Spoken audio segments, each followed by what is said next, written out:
High friends, welcome back to my channel cooking flavour. আশা করছি সবাই খুব ভালো আছো। আবার অনেক দিন পর একটা রেসিপি নিয়ে চলে এলাম।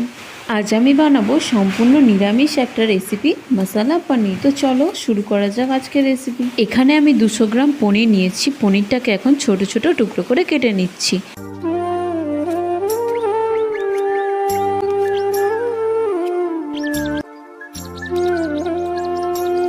তো পনিরগুলো আমাদের কাটা হয়ে গেছে। এবার একটা মশলা তৈরি করে নেব। তার জন্য নিয়ে নিচ্ছি কাজু বাদাম,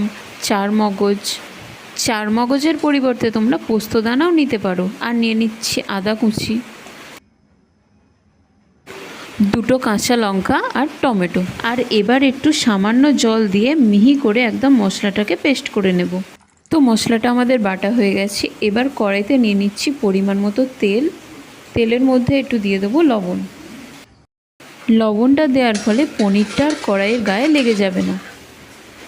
এবার এক এক করে পনিরগুলো দিয়ে হালকা করে একটু ভেজে নেব।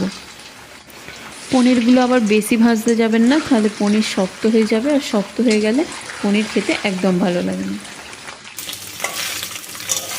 তো দেখো পনিরগুলো আমাদের ভাজা হয়ে গেছে। এর থেকে আর বেশি ভাজবো না। এবার এগুলো তুলে নিচ্ছি। এবার কড়াইতে যতটা তেল আছে ওর মধ্যেই রান্নাটা করব, আর তেল দেবো না। প্রথমেই দিয়ে দিচ্ছি গোটা গরম মশলা ফোড়ন, আর এর মধ্যে এলাচটা অবশ্যই কিন্তু ফাটিয়ে দেবে। ফোড়নটা একটু নাড়াচাড়া করে এতে আগে থেকে তৈরি করে রাখা মশলাটা দিয়ে দেবো। এখন এই মশলাটা ভালো করে একটু কষিয়ে নেব। এটা ভালো করে কষানো হয়ে গেলে এতে কিছু শুকনো মশলা অ্যাড করব।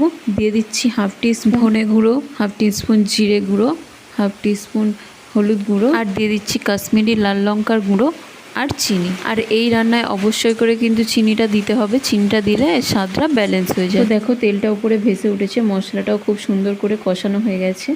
এবার এর মধ্যে মিক্সির বাটি ধুয়ে দিয়ে দিচ্ছি সামান্য একটু জল। যেহেতু এটা মশলা পনির, তাই বেশি জল দেওয়ার দরকার নেই। দিয়ে দিচ্ছি স্বাদ মতো লবণ, আর দিয়ে দিচ্ছি আগে থেকে ভেজে রাখা পনিরগুলো। সব কিছু ভালো করে একটু মিশিয়ে নিয়ে এটাকে ফুটতে দেবো 3 থেকে 4 মিনিট মতো।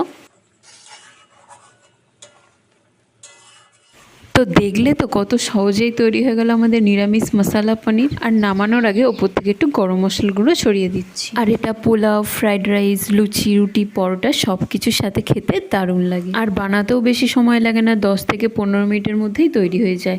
আর এর টেস্ট নিয়ে কোনো কথাই হবে না, জাস্ট অসাধারণ। তাহলে আর দেরি কেন, যারা যারা পনির খেতে পছন্দ করো তারা ঝটপট বাড়িতে বানিয়ে ফেলো এই মশালা পনির। আর আমাকে কমেন্ট করতে কিন্তু একদমই ভুলবে না। তাহলে আজ এই পর্যন্তই, আবার দেখা হবে অন্য কোনো রেসিপি নিয়ে। সবাই অনেক ভালো থেকো, সুস্থ থেকো, টাটা।